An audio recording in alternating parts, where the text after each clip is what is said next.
ও Dhola aunty ছাদে ঘুরঘুর ঘুরঘুর করছে। শাড়িটা কেমন বলো আগে? রোজ ছাদে কি করতে আসিস তুই? তুমি শাড়িটা কেমন বলো না? শাড়িটা পেঁদোর মতো লাগছে।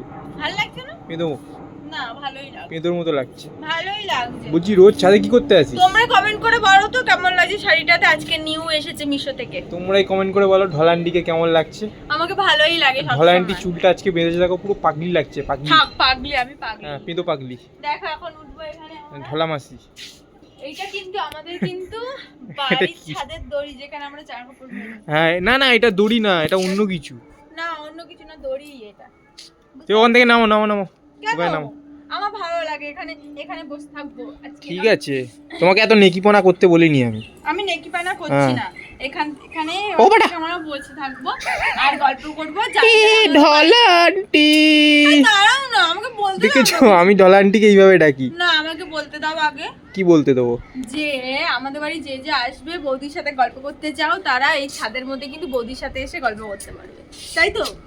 আসবে কি বলো? আর এই যে এখানে মাদুর ফাদুর আছে, সব সেট আপ করা আছে। আর কারা কারা আসবে বলো তো? কারা কারা আসবে? কমেন্ট করবে, যারা যারা বৌদির সাথে গল্প করতে চাও কমেন্ট করবে। আর দেখো আমাদের সাথে কিন্তু প্রচন্ড হাওয়া হয়, যেখানে তুমি আর আমি মিলে কিন্তু হাওয়া খেতে পারবো, মানে যে আমাদের বাড়িতে আসবে, তাই তো?